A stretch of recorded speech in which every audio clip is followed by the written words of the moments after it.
Hi friends, ఇలా జ్యూసీగా నోరూరించే mutton curry మీరు కూడా చేయాలనుకుంటున్నారా? అయితే నేను చెప్పే విధంగా ఒక్కసారి ట్రై చేయండి.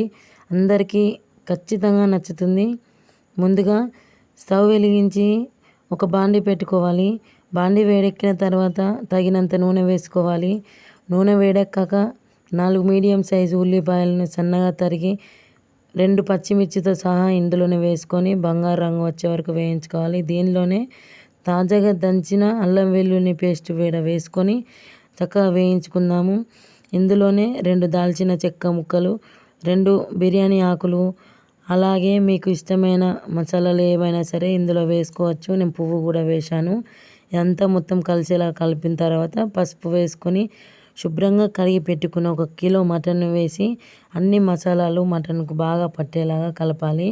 మూత పెట్టి మటన్లో నుంచి వచ్చిన నీరు మొత్తం ఆవిరయ్యే వరకు మధ్యలో కలుపుతూ ఉడికించాలి.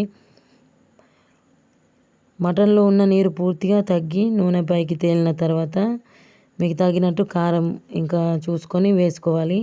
ఇలా మధ్యలో గుంతలాగా చేయడం ఎందుకు అంటే నీరు అనేది మధ్యలోకి వచ్చి ఆవిరైపోతుంది. అందుకోసమే అలా చేస్తున్నాం. మీరు కూడా అలా చేయండి. చూడండి, మొత్తం నీరు మొత్తం వచ్చేసింది. ఇందులో మటన్ మెత్తగా ఉడకడానికి ఒక 2 ఎండిన మామిడి ఆకులను 1 స్పూన్ని వేస్తున్నాను. ఇవి ఖచ్చితంగా వేసుకొని మీరు మటన్ నేను కుక్కర్లో వేయట్లేదు కాబట్టి ఇలా చూపిస్తున్నాను. మీరు కుక్కర్లో వేసినా కూడా ఇలా వేయండి. త్వరగా మటన్ మంచిగా గ్రేవీ అనేది మనకు మంచిగా తొందరగా ఉడకడానికి ఛాన్స్ ఉంటుంది. చూడండి, ఆయిల్ ఇలా పైకి తేలుతుంది. ఇప్పుడు మీకు కారం ఎంత రుచికి తగ్గట్టు, మీరు ఎక్కువ తింటే కారం స్పైసీనెస్ ఎక్కువ వేసుకోండి, తక్కువ తినాలనుకుంటే తక్కువ వేసుకోండి. ఓకేనా ఫ్రెండ్స్? నేను 4 స్పూన్లు వేశాను. ఓకేనా? మీ రుచికి తగ్గట్టు అయితే మీరు వేసుకోవచ్చు, లేదా ఇంకా పెంచుకోవాలంటే పెంచుకొని, తగ్గించాలనుకుంటే తగ్గించుకొని 1 నిమిషం పాటు మూత పెట్టి ఉడికించిన కలిపి వేసేసినాం కదా. ఇప్పుడు మీకు గ్రేవీ ఎంత ఎక్కువ కావాలంటే అంత వేడి నీళ్ళు పోయండి.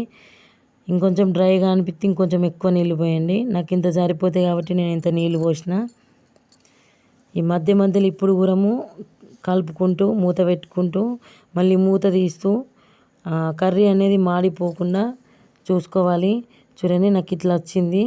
మంచిగా ముక్క కూడా జ్యూసీగా అయింది. నేను దీన్ని 2 రకాలుగా చేస్తున్నాను. ఇది కొంత డ్రై మటన్ను పక్కకు తీసి పెట్టాను. మిగిలిన ఇదే కర్రీలో కొద్దిగా నీళ్లు పోసి 1 స్పూన్ ధనియాల పొడి, కొద్దిగా ఉడక పొడి వేసి మటన్ సూప్ లాగా రెడీ చేస్తున్నాను. అంతే ఫ్రెండ్స్, ఎంతో టేస్టీగా జ్యూసీగా ఉండే మటన్ కర్రీ రెడీ. మీరు కూడా తప్పకుండా ట్రై చేయండి. ఎలా వచ్చిందో ఖచ్చితంగా కామెంట్ చేయండి. Thanks for watching friends.